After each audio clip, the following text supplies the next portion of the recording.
Thank you, Chair Ernst, and I appreciate what you're doing by raising this issue and giving us an opportunity to talk about it today.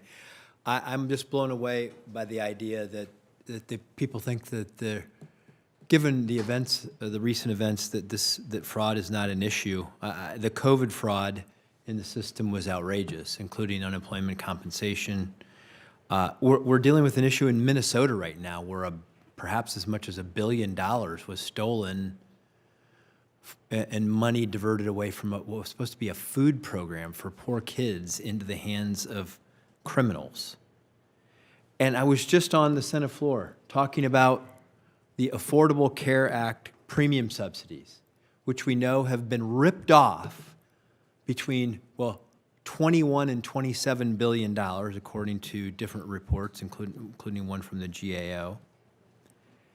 And this is a huge issue because people lose trust in government when they think their programs don't work.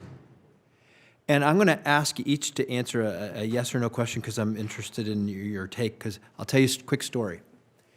I was with a road contractor that does aggregates, asphalts, and things like that. And I asked him about, which he's not part of any set-aside program. I said, what do you think about these set-aside programs? He says, he said, they don't really bother me because everybody who has a set-aside just brings their trucks here, fills them up with my stuff, my aggregates, marks up the price, and then delivers it to the same place that I would. So I'm going to ask a question. Is that illegal? Do you want one word? One word. Yes.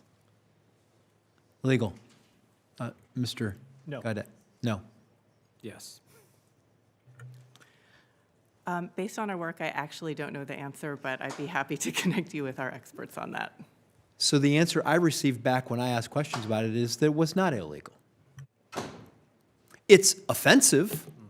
It's not how these programs were designed, and it's a ripoff to the taxpayers. I think we could all agree with that, though.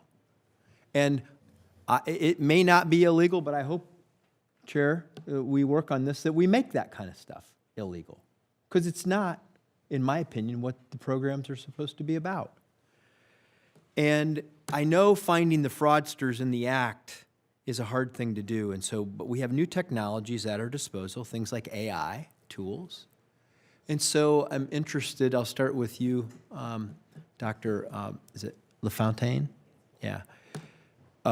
What tools could, tech tools like AI, is it possible that we could do a better job with this, with tools like that?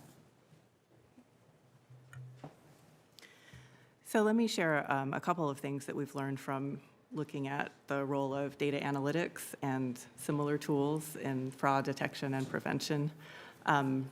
We have definitely learned that leveraging big amounts of information and big data across multiple programs is really important for helping agencies detect and prevent fraud. We have also learned that leveraging external data, so an agency needs to look outside of itself and find other ways to validate information that it's receiving. That's another important way for agencies to detect fraud. So we do have some work looking at how AI can be used for this purpose and in other purposes, and we'd be happy to share the findings of that when we're completed our work. Okay, Mr. Hart, do you have thoughts on that, or what other tools should we use? Because we have this fraud. I mean, a lot of it apparently is in the misdesign of these programs. Right. That while they may be well intended and noble in their pursuit, the practical application is that the fraudsters always seem to outwit government, Right. and misuse these programs, and don't use them for the purposes that they were intended. Well, thank you for that. I'll try to be very brief, but I have some experience in this. So between stints, when I worked in the Senate, now to open the books, I was a consultant and worked quite a bit with Silicon Valley companies, people who've designed these technologies. So I'm excited about the technology for a couple of reasons. What AI can do is pattern recognition and pattern prediction. So I was just in London recently, and there are live facial recognition vans everywhere. So I found that very dystopian. rather than reassuring. But what inspired me to think about is, can we do live spending recognition? In other words, what we need to be doing, and what our organization is actually doing, is using our data set. We have the biggest data set of government spending ever assembled. To do AI, you need three things. You need big data, you need an algorithm, and processing power. So we're actively working on building tools that can do pattern recognition and then pattern prediction.